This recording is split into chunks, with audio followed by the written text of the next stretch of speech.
2025 წლის ადგილობრივი თვითმმართველობის არჩევნებისთვის წინასაარჩევნო სამზადისი გრძელდება. ამ წუთებში ქუთაისის საოლქო საარჩევნო კომისიის წევრები და საწყობის თანამშრომლები აქტიურად არიან ჩართული წინასაარჩევნო პროცესებში, მიმდინარეობს უბნების აღჭურვა, როგორც საჭირო ტექნიკით, ასევე შესაბამის დოკუმენტაციით. 56-მე უბანზე ჩვენთან მოსულა ამომრჩეველს მომსახურებით ელექტრონული ტექნოლოგიების დახმარებით, რაც კიდევ ერთხელ სურს გავუსვა ხაზი, რომ არის გარანტია იმისა, რომ თქვენს მიერ გაკეთებული არჩევანი იქნება ზუსტად აღქმულიც, დაფიქსირებულიც და დათვლილიც ჩვენი მხრიდან. მრჩეველმა უნდა იცოდეს ის, რომ მას აუცილებლად უნდა ჰქონდეს პირადობის დამადასტურებელი დოკუმენტი და უნდა ჰქონდეს ვადიანი პირადობის დამადასტურებელი დოკუმენტი იმისთვის, რომ შევიდეს უბანზე. უნდა იცოდეს ის, თუ რომელ უბანზეა ეს რეგისტრირებული და მივიდეს კონკრეტულად იმ უბანზე, თუმცა შეცდომაც არ არის პრობლემა.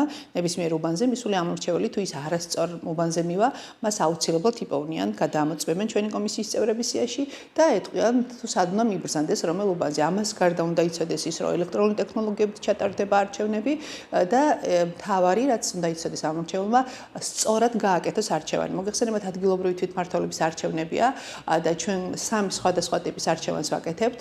შესაბამისად, ბიულეტენი არის კომპოზიციური, ერთ ფურცელზე დატანილია სამი ბიულეტენი, ამიტომაც იმ ერთ ფურცელზე მოუწევთ გააკეთონ სამ სხვადასხვა სვეტში არჩევანი, არჩევენ როგორც სიები, ასე მიხედვით კონკრეტული სუბიექტები, ასევე მერობის კანდიდატი და ასევე მაჟორიტარობის კანდიდატი.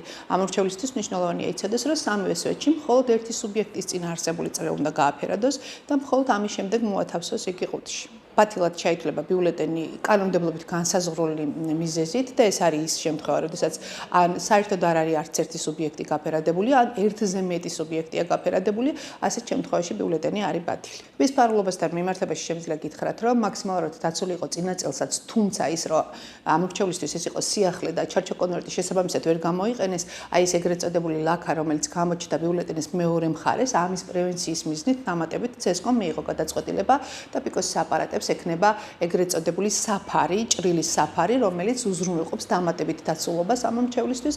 შესაბამისად, ალბათობაც კი იმისა, რომ ვინმე ნახავს ამას არის ნულამდე დაყვანილი. წელს უკვე ოლქს აქვს სარეზერვო ტექნიკაც და იმ შემთხვევაში თუ კი რომელიმე უბანზე გამოვა წყობიდან ტექნიკა, ჩვენ შეგვიძლია სარეზერვო ტექნიკით ჩავანაცვლოთ.